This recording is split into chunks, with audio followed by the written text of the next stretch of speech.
Boa tarde, boa noite a todos. Moitas grazas por acompañarnos tanto presencialmente como tamén a través das redes pois do nosa canle de YouTube, a que invito ademais, aproveito para invitar a todo o mundo a que se suscriba e, bueno, pois tanto os que están agora conectados en directo como os que nos verán posteriormente no diferido. En primeiro lugar, pois quero agradecer a presencia de Adela Figueroa Panice, que é unha persoa que coñezo dende que tiña 17 anos, xa hai un tempo, xa pasou bastante tempo, porque era a miña profesora de bioloxía no Instituto Lucus Augusti. Ela sempre nos meteu ese xerme do cuidado do medio ambiente, da protección da natureza, e, bueno, eu creo que foi un xerme que foi medrando e xermolando en moitos dos que fomos os seus alumnos. E, ademais, pois, ela tamén é escritora, tamén é poetisa, así que ten moitas facetas. Actualmente pois está presentando este estupendo libro das mulleres da Casa da Bouza e querolle agradecer moito pois que este con nos aquí esta tarde noite. Así que ten a palabra, moitísimas grazas por acompañarnos, para nos é un placer. Sí, ten que estar a luz amarela encendida. Aí está. Ben, pois, graciñas, Ana, que maior placer pode ter unha profesora que encontrarse cos seus exalumnos en postos que son chaves para a sociedade. É a máxima satisfacción. Tú estás aquí de directora da UNED e, bueno, eu lembro de alumna, destas alumnas cómplices do profesorado, que é o que o profesorado máis estima, porque non só están aprendendo, sino que están axudando a levar a aula. Podo decir que teño outro exalumno que é o presidente de Adega, que tamén, pois claro, orgúllome tamén moitísimo diso, non por nada, sino porque, en fin, unha quere pensar que algún xermoliño pois pudo ter ido por aí. Así que, en ese sentido, de Lugo, pois non gardo máis que gratidão pola acollida que me deu sempre esta cidade, que é a miña cidade, pero que me recolleu cando viñen, cando voltei a ela, cando voltei a miña Ítaca. Entón, Lugo é a miña Ítaca que me alegro moito de ter encontrado. Este novela que presento hoxe aquí na UNED para os que estén conectados a canle da UNED e a xente que está aquí no público, pois realmente naceu, eu gosto de decir que eu son un pouco unha contacontos da natureza, unha contacontos da bioloxía, sempre baseada no rigor científico, pero contacontos. Gústame moito que me contasen contos e gústame contalos. Nun xantar, nunha casa de amigos, pois se falou do tema da República, da guerra, e pois o avó da miña amiga pois comentou que no inicio tamén había guerrillas, porque eu coñecía, pero sobre todo o que había ali pois unhas mulleres bravas, coraxosas, que incluso pois chegaron a empuñar as armas na defensa da guerrilla, porque eran colaboradoras das guerrillas. E entón a min eso foi un xérmolo que se levanta na cabeza e dices, bueno, isto merece unha historia. Por dúas razóns, eu sempre teño así ese sentimento de xustiza, de facer xustiza das causas que non son ben tratadas polo saber xeral, polo saber común. Como é, por exemplo, que o papel de Galiza na guerra e na posguerra e o papel das mulleres na sociedade, nomeadamente nestes momentos importantes de reto frente a situacións. me parecía que se podía utilizar este punto de partida, que se podía utilizar como leitmotiv para reivindicar o papel das mulleres na sociedade e para reivindicar o papel de Galiza como republicana, como un valor republicano. O que nos foi transmitido clásicamente é que Galiza se entregou, simplemente entregouse. Cando o levantamento franquista entregouse. E dices, bueno, isto a mí non me casa. A veces hai cousas na historia que nos contan e nos din, pero que hai algo que dices, un espírito científico sempre ten que ir averiguar si aquela afirmación que lle están facendo corresponde ou non aos feitos que se poden comprobar. Porque, senón, facemos bulos ou facemos creencias, creemos ou temos fe en cousas, pero non somos realmente fiéis aos acontecimentos. Entón, eu orgúllome moito de ser de ciencias, non menosprecio a ninguén, pero creo que a ciencia é un instrumento importantísimo para explicar a sociedade e para darnos liberdade no mundo en que podemos viver e explicarnos que nos está acontecendo. E entón, ese meu espírito científico foi o que me levou a averiguar se realmente Galiza fora tan asoballada, se fora tan rendida. Na miña casa eu aprendín que non era certo, é dicir, eu escoitáballe a meu pai decir que en Galiza había máis guerrilla que pudo haber no maquis francés, el decía iso, pero, bueno, non sabíamos se podía ser certo. Entón, molesteime en averiguar. E realmente, a primeira guerrilla do Estado español contra o réximen fascista é as guerrillas galaico-leonesas antifascistas. E se chama así, non é que fosen... Porque, claro, antifranquista é como se Franco tuvese a culpa de todo. É que representaba un modelo de sociedade que se iba a impoñer polas armas, que tuvo que impoñerse polas armas, porque pola vontade popular non podía, que respondía a eso, ao fascismo, que despois imperou en toda Europa e que nos levou a unha traxedia tan grande de tantos miles de millóns de mortos que houve, non? Entón, o nome era Guerrillas Antifascistas Galaico-Leonesas e son as primeiras que se organizan do Estado español. Ben, pois dá a casualidade que as miñas heroínas estaban nesa guerrilla. Entón, claro, é como se a min encantan os petisús ou os palos de Xacón tamén. Entón, eu vin aquelo pois como se me estuvese ofrecendo un palo de Xacón cheo de merengue para podelo saborear. E dixe, no, isto merece un tratamento. Como eu non son historiadora, sempre digo, esta frase sempre a digo, porque teño moito respeto polas diferentes disciplinas. A todas elas se lles pode aplicar o método científico, por iso eu aclaro que é un método de traballo. A ciencia é un método de traballo. E entón, eu non son historiadora, polo tanto, iba a meterme nun xardín do cual eu non coñecía nin os paqueretes, nin as belis perennes, nin coñecía casi ningunha das súas flores.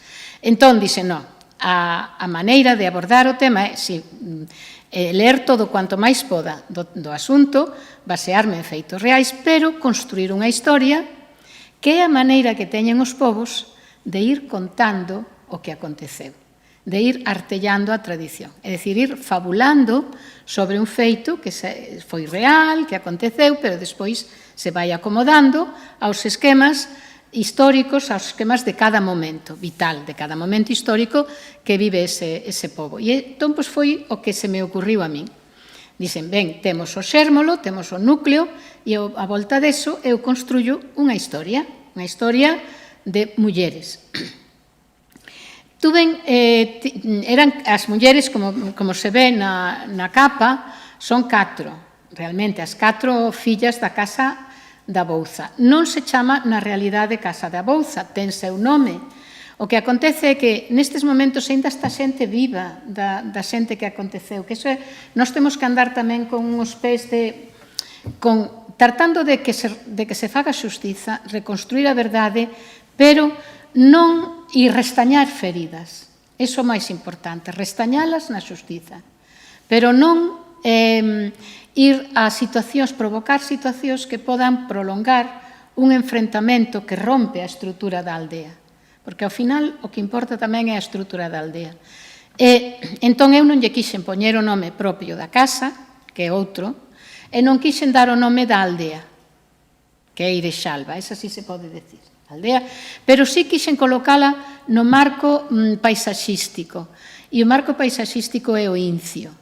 O Incio é un lugar máxico, é un lugar onde aparecen moas de mamuts, onde aparecen restos de mamuts, é dicir, o Incio é un lugar especial. É o lugar onde Fole escribiu os seus contos, A luz do candil, os contos da lareira. É unha comarca que ten bastante entidade. Ten os castros do Formigueiro, está Samos aí. O primeiro trovador, hai dúbidas, vou dicir unha afirmación, pero creo que é certo, o primeiro trovador dos trovadores chamados galaico-portugueses, non existía Portugal naquel momento, pero vamos poñer galaico-portugueses porque non nos importa. En aquel momento existía Galiza e o galego. Pois o primeiro é Martiño de Praducelo. E Martiño de Praducelo está ao pé do Iribio. Por lo tanto, estamos no Incio, estamos nesa zona de Courel, Incio, non? Casi bordando as montañas luguesas. E toda esa zona, cos seus ríos, coas súas características florais e ambientais, é máxico, ten máxico. Sí, é a terra brava de É Ángel a terra brava, con raíz. Eu teño unhas amigas tamén, Marica Campo e toda a súa familia, que son tan acolledoras, que tamén me apoyaban nese sentido, me fornecían de instrumentos culturais para poder artellar tamén o romance e colocalo ben no seu ambiente. Entón, eu creo que neste romance hai non só as mulleres, senón que tamén hai outra personaxe. E a outra personaxe é a paisaxe. A paisaxe que condiciona moito a nosa maneira de ser e de estar no mundo. Outra da cuestión que a mí me gustou utilizar para artellar a novela é que valores iba eu a defender con esta novela, porque creo que iso é importante, é dicir, ter unha escala de valores e saber que é o que estou defendendo eu cando estou escribindo isto. Un dos valores que a mí me interesaba e que me parece moi importante é o valor da familia, o valor da cultura que se aprende ao pé da lareira, ao lume da lareira e no cariño do familiar.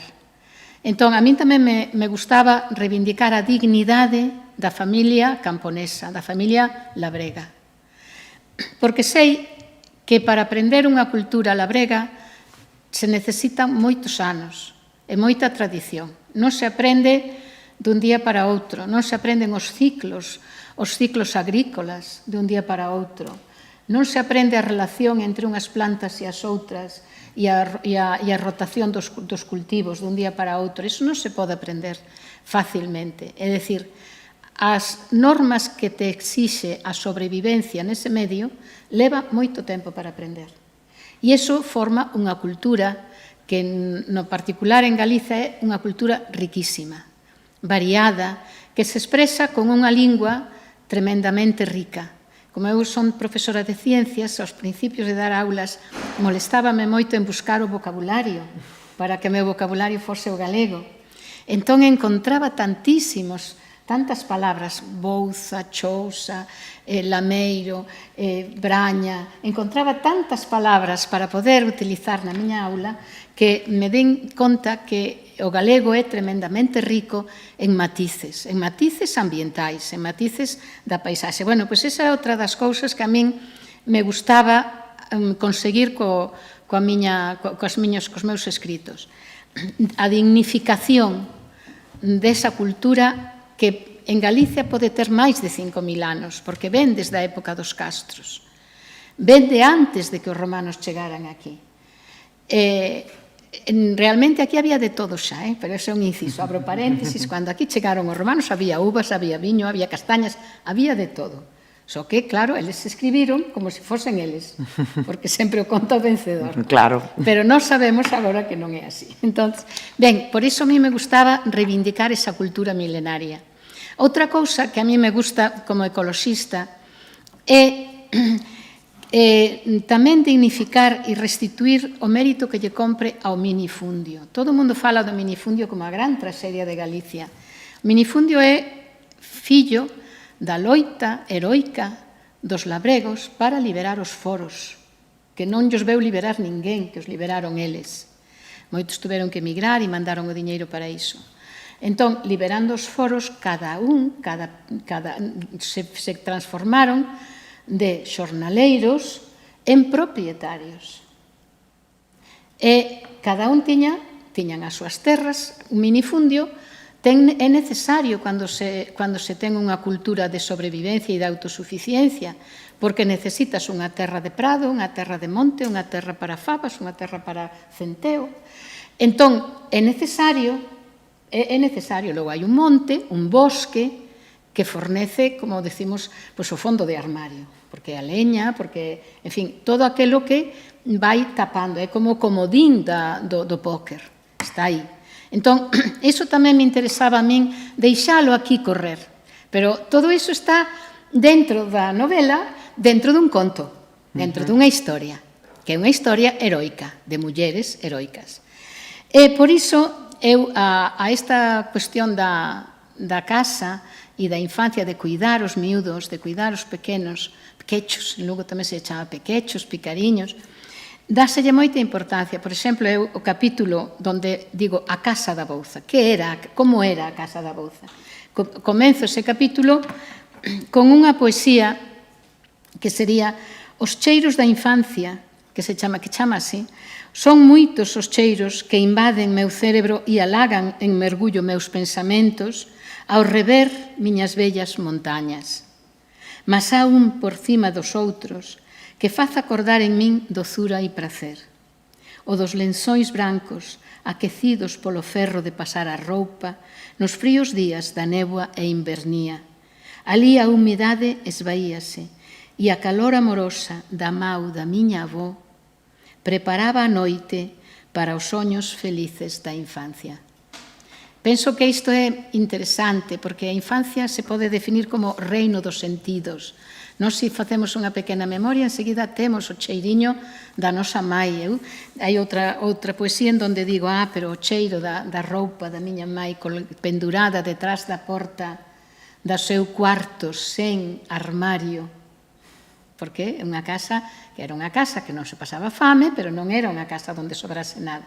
Entón, hai ese cheiro da roupa, eu recordo o cheiro da roupa da miña mai, eu teño ainda esa memoria comigo, non? Entón, quixen deixar esa testemunha. E depois outra cousa tamén que quixen deixar constancia, xa que falábamos desa cultura, esa cultura labrega caracterízase pola cooperación. É imprescindible, non se pode sobreviver na aldea se non se cooperan os veciños con os outros. Non son xornaleiros do Señor, son propietarios das súas terras e para podelas traballar necesitan cooperar uns con os outros. Entón, é necesaria unha cultura común, é necesario un nexo de unión. Por eso se construiu esa cultura. Entón, falo do pai da heroína, que é a Lucía. Ela lembra a seu pai, unha das cousas que ela lembra, era cando o seu pai iba coas vacas, co carro das vacas, que hoxe xa non escoitamos o cantar dos carros, porque xa non cantan, xa non hai, pero ela aínda recorda o cantar dos carros das vacas cando iba seu pai con elas. E como casi sempre tropezaba nunha fuchanca e botaba pecados ali na fuchanca porque se lle atascaba o carro. E o pai, antes cantábase moito no campo, tamén se cantaba nas cidades, pero no campo moitísimo, porque acompaña o traballo, é un ritmo. Anda, morita, anda, amarela, que vos hei de dar erva fresca para os prados de rega, calorciño no inverno cando as xeadas chegan, Imaxinaimos, pois o Señor iba cantando anda morita, anda amarela, que vos heide dar erva fresca para os pardos de rega. E ouvíase outros veciños. O Manuel vai despaciño pola costiña da Bouza, leva o carro cheiño, o adival segura erva e o cantare vai na boca. Ai lalelo, ai lalalo. Eso, aínda que hoxe nos pareza extraño, era bastante frecuente no mundo. No mundo non todo eran sufrimentos e fame e fríos, había moitas outras cousas naquel mundo. E iso pues, me gustaba deixalo palpable. Claro, o traballo comunitario, como pode ser o da seitura, o da segada, o da... pois tamén o deixo aquí, no? Como era imprescindible, teñen que vir os segadores. Despois outro vai de roga a outra casa, depois outro vai de roga a outra casa, pero non se pode segar un campo de centeo nin de trigo unha persoa sola. Teñen que vir todos. La vai vencida a seitura da miña gadaña, la vai a seitura, logo hai de ir acabada. Segais segadores na terra da Bouza, segais segadores, que a merenda xa chega bonda. E aí dirá túa seitura, e aí dirá túa segada, e aí dirá túa seitura, que a da Bouza vai xa acabada. Bueno, pois eso son cancións que eran bastante frecuentes, que a xente cantaba espontaneamente. Ben, estou poñendo unha imaxen idílica e para nada, este libro non é para nada idílico. É un libro que trata de ser bastante realista. De feito, quen fai o prólogo, un prólogo preciosísimo de Claudio Rodríguez Fer, do cual, bueno, me sinto honradísima que se dignase facerme este prólogo, el dice que é unha obra chea de crueldade e de horror. E, sin embargo, me estades escoitando a min que non estou falando de crueldade e de horror, pero é que a crueldade e o horror estaban presentes tamén ao carón de todo isto que estou contando. Sobre todo naqueles tempos. Hai que pensar que Galiza estaba nos anos 20 do século XX, nos anos 20 do século XX, do século pasado, era unha Galiza que se estaba despreguizando de se ter liberado dos foros e de se ter liberado estaba despreguizándose aínda. Aínda non estaba nacendo aquela nova Galiza. E entón, pois, os costumes, o poder do señor era moi forte. Os señores do campo tiñan un poder non só no papel, porque podía ser no papel, era un poder moral, que lles facía ser un pouco donos, aínda eran un pouco donos de terras e de persoas. Entón, neste libro, neste conto, reflítese un feito que é cruel, é duro, e é unha violación dunha nena por unha persoa, por un home. Procurei que fose un foráneo, porque é mellor. Así un malo. Xa postos, que non sexa dos nosos, non? Que non sexa dos nosos, pero era empregado do Señor. Entón, iso se ve como se trata o tema, como se trata o tema na casa, na familia, como fan e deciden non facer denuncia sopesando os prós e os contras, e unha das cousas que poden ser a favor de non facer denuncia era que despois de todo aquel home era empregado do Señor, do Señor do cual eles aínda tiñan certa dependencia. Non é que o Señor lles pedise que fixesen iso, simplemente era autoritas, a autoridade que aínda se lle concedían. Hai tamén outros feitos que son interesantes, por exemplo, a protagonista é unha rapaza que é imaginativa, que é moi imaginativa. Temos que cultivar a imaginación dos nosos pícaros, non debemos de cortala. As mamás moitas veces, porque teñen medo que iso lles perxudique, pois dicen, bueno, déixate de estar en babia, ponte nos pés aquí. Sí. Pero, sin embargo, a imaginación cultiva moito o intelecto e facilita despois responder diante de situacións da vida diferentes, poder responder con eficacia. E esta muller que a miña heroína, eu pinto unha heroína, e como como era unha muller guapísima, guapísima, realmente. Pois é unha muller que traballa moitísimo desde pequena, como todas as persoas na aldea, pero que se permitía un certo vagar. Polas mañáns deixaba, algunhas veces, cando tiña un poquinho de tempo, deixaba que a súa vista atravesase as xanelas e fose voando por encima do carreiro por onde sabía que seu pai cantaba Vamos Morita, vamos Marela. Seguía viaxando por riba da carballeira que deixara o tío Emilio que estaba emigrado en América. Seguía vagando hasta o Fondal, cruzaba o río e comenzaba a subir as montañas e entón deixábase ao pairo dos ventos sobre o mar Atlántico. Ela sabía a xeografía, ela sabía moitas cousas. Entón sabía que seu tío Emilio fora migrado a Argentina e entón imaginaba que voaba por encima do océano e que por encima do océano podía ver a Illa do Tesouro e podía ver os cabaliños de mar e podía chegar hasta Argentina onde seu tío Emilio. Entón, esa era a súa gran diversión, deixar que a súa mente vagase e voase por encima, ultrapasando aqueles límites que lle poñía a súa aldea, a limitación do seu espacio. Ben, chega o momento en que o desenlace, o núcleo do romance se desata.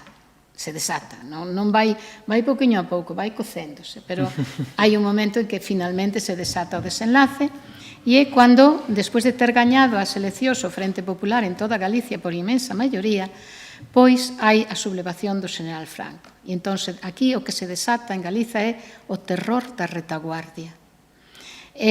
Organízanse por casi todas as aldeas o que se chaman as escuadras negras.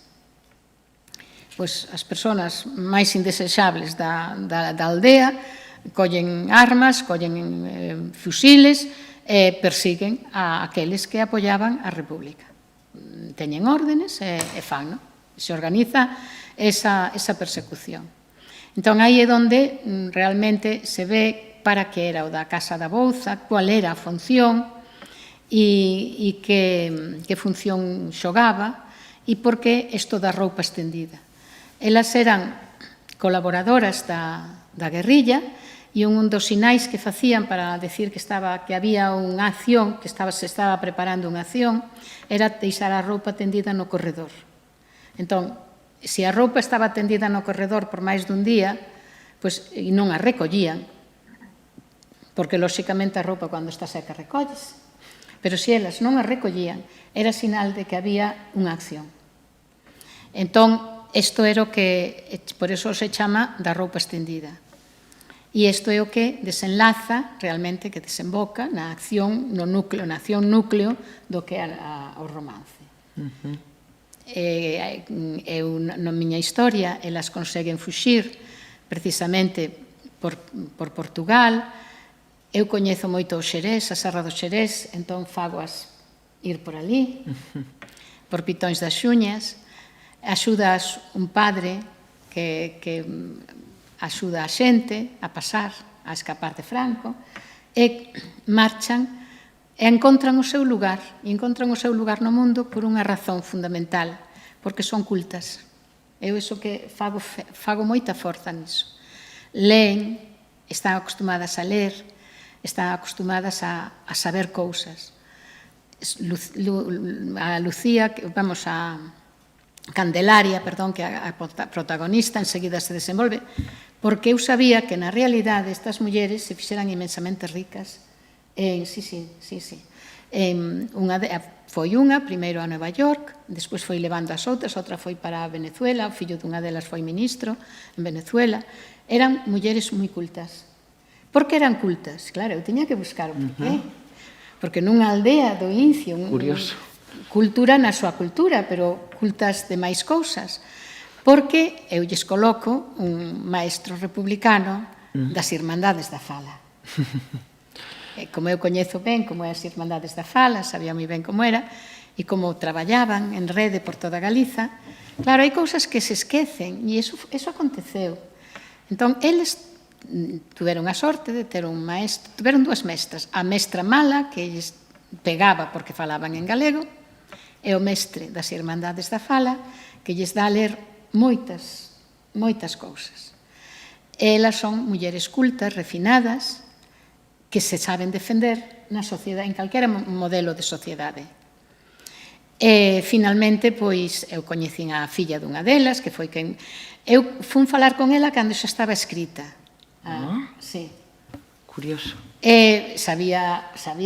Eu partín daquel xérmolo. Pero fun falar con ela para ver que... Non estaba publicada, pero estaba escrita.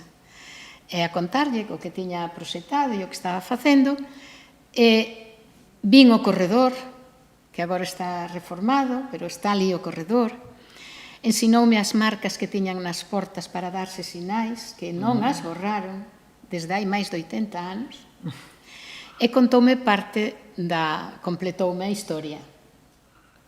Como a tía dela estoupoulle, claro, cando descubre, non sei se o mellor que a xente o lea. Claro, eso tampouco vamos a facer spoiler. Pero a unha tía dela que quixo esconder a dinamita, estoupoulle nas maus. Entón, esa tía morreu. O sea, era toda a familia, Estaba toda a familia metida. Como o tío dela era un emigrante retornado de Cuba, moi culto, e que el decía que hai que aprender, que hai que ler, que hai que desbravarse, que non hai que someterse, que hai que ser libres, e que falaba, e claro, pois perseguirono, tiña un cabalo, e con aquel cabalo, pois, arrastraron a outra persoa mal ferida. Ese conto do cabalo arrastrando a alguén ferido repítese por Galicia en moitos lugares, como unha historia da guerra, como a historia da... Bueno, aquí non había frente de batalla, pero era unha historia da represión. Ela contoumo de seu tío, pero en Ancares, no Val do Neira, contáronmo tamén. E moi parecido o que lle fixeron a Argimiro, o mestre exemplar de Monte Cubeiro. E me contaron tamén un feito moi semellante tamén no norte, na Mariña. É dicir que é interesante ver como os feitos xa pasan ao colectivo, pasan á fábula colectiva. É dicir, o cabalo, a imaxe do cabalo fiel que é capaz de arrastrar a seu amo e que seu amo morre. Esa imaxe é unha imaxe moi romántica en certo sentido, non? Moi de tradición oral, moi de romance, verdad? Bueno, pois iso aconteceu ali e, bueno, pois, non sei. Que opinaba a descendente sobre a idea que tú lle deches do que estabas a facer? Ela puxose moi nerviosa, sí. Noteina que ela lle dá... Ela acompañoume aquí en Lugo no Vello Cárcere e acompañoume en Coruña, pero para ela é un sufrimento enorme. É un sufrimento moi grande, porque ela está buscando onde quedou seu avó, onde tiraron a seu avó. Non sabe onde está o corpo do seu avó. E quere buscalo e enterralo en sagrado, porque ademais estas persoas eran católicas. Por exemplo, esta muller é practicante, vai a misa, para ela é importante. E non está a Asociación da Memoria Histórica está buscando, e eles dixeron, non te preocupes, sabémolo de encontrar. Non é fácil, pero sabémolo de encontrar. Complicado. O sea, que lle traía, pois, habríalle feridas que ainda non tiña curado. A familia que sufriu moitísimo, moito. A unha das irmás estuvo presa, realmente, no cárcere de Lugo, entón viñéronse as que non estaban presas, as que non as prenderon, pasaron por momentos moi malos, moi duros, pero tamén se viñeron a Lugo para estar perto dela e poder levarlle a filla a que mirase, a que a vise. Bueno, eran moi solidarias unhas coas outras. En fin, bueno, hai que ter en conta que é unha novela, que é un conto sobre un núcleo, sobre unha historia, pero que despois hai unha realidade que sí que é moi dura, moi dura. Hai moita xente que sufriu moitísimo. Por suposto, está claro. Bueno, non sei se alguén das persoas que nos acompañan ou da xente que nos está vendo se quere preguntar algunha cousa ou se ten algunha curiosidade sobre o libro. Pois a min a verdade é que é unha historia que me está despertando a curiosidade no sentido que, bueno, aparte de que é un conto, como ben dice Adela, que está inspirado en algo que sucedeu realmente, pero que, claro, logo está novelado. Pero é verdade que a historia entonces destas mulleres que ao final conseguiron pois como dices ti, porque eran persoas cultas, conseguiron atopar o seu lugar no mundo e conseguiron, pois, de algún xeito superar todas estas adversidades, pois, pareceme tremendamente curiosa. A mí sí que bueno, pois, esta persoa da que tú me falas, coa que ti estiveches, esa persoa, os seus, bueno, a súa nai, eso, foi das que escapou. Sí. E como volveu para... No, bueno, as mulleres, na realidade... Sí, na realidade, na realidade pasaron a casa dunha señora que era, bueno, era unha señora da nobleza, digamos, nobleza, dun pazo dali cerca de Bóveda, quedaron ali durante un tempo. Hai que decir que tiñan un trato desigual. En principio quedaron ali protegidas, pero a señora abusaba moito delas, mandábaas a recoller o toxo descalzas e cousas así. Pero, bueno, despois conseguiron vir para Lugo, porque sabían coser, iban as mulleres moi elegantes, ademais, moi ben plantadas. E entón, pois, a primeira que marchou para Nueva York, que é a máis intelixente delas, que é a miña prota. Home, claro, por suposto. Pois, despois foi, ali encontrou traballo, enseguida encontrou traballo. E foi tirando das outras, hasta que outra preferiu marchar para Venezuela, porque tiñan tamén familiares ali. Na novela eu non fago así, na novela deixo pasar por Argentina, porque sei que a migración galega débelle moitísimo a Argentina, e a Buenos Aires, e a toda esta zona, e ao Azul, e a todo isto. Entón, fago a pasar por Argentina, e despois, pois, coñece un home, e, bueno, namórase dele, e marcha para Nova York. E, bueno, ela ten o seu gran amor na aldea que morre para que ela escape. Pero, bueno... Non vamos a destripar o libro que sacar demasiado que hai que lelo, hai que poñerse, mercalo e lelo, que é o máis interesante. Eso, e entonces marchaba logo ao final, na realidade marcharon para Nova York, pero acabaron volvendo a Galicia. Sí. Volveron para Madrid, para Coruña, teñen casas en Coruña, en Madrid, teñen xa. no Incio, bueno, xente ben colocada, que está ben situada. E esta concretamente vive ali ou solo está de... No, bueno, ela vive na Coruña, entre Coruña e... Claro. E de Salva, sí. Que curioso. Sí. Bueno, a verdade é que, bueno, é unha historia interesante. Outro día que inaugurábamos o curso académico con unha ponencia de Manuela Carmena que nos falaba do prazer de estudiar, pois precisamente esa curiosidade, ese prazer por estudiar e por saber é o que nos leva, pois, en certo modo, pois a investigar sobre esta xente e a buscar, ela invitábanos tamén a investigar sobre personaxes que tamén tuveron a súa importancia histórica e, bueno, falábamos ademais tamén de xente galega e, bueno, pois a verdade é que está moi ben ter esta curiosidade, estas inquedanzas que nos fan, pois, adentrarnos na historia, mergullarnos nela. Sí. Que moitas veces non sabemos moitas cousas do noso país, porque, claro, mirámonos no espello que para nos preparan, pero temos que elaborar o noso propio espello. Claro que temos que saber moito do que aconteceu aquí. Claro. E é importante. E eu, cando escoitaba a Carmena outro día, me estaba sentindo atinxida. moi identificada. Sí. A verdade é que sí, que estivo xeñal e eu creo que a todos os que sentimos o prazer de estudiar, pois nos tocou en certo modo. Pois non sei se, como comentaba, non nos querían preguntar nada por aquí, se alguén quere comentar algo, senón, pois deixamos se Adela quere engadir algunha cousa máis. Sí, non, nada, tamén eso que comentei, que a primeira guerrilla do Estado español establecese aquí, e a última tamén, é dicir, é no último lugar onde se desmantelan as guerrillas.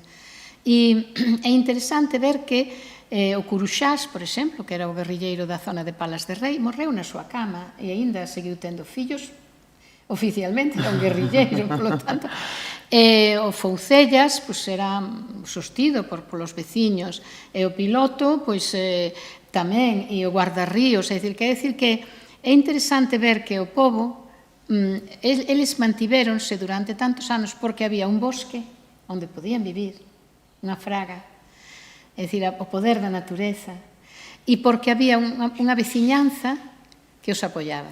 Entón, eran as casas e o bosque foron seu acubillo e resistiron tanto tempo por iso. Claro. Era o que me gustaría así deixar en... Sí, a sorte da natureza e, bueno, tamén, Sí. pois, da veciñanza, A veciñanza, sí. da sociedade daquela época, claro. Sí.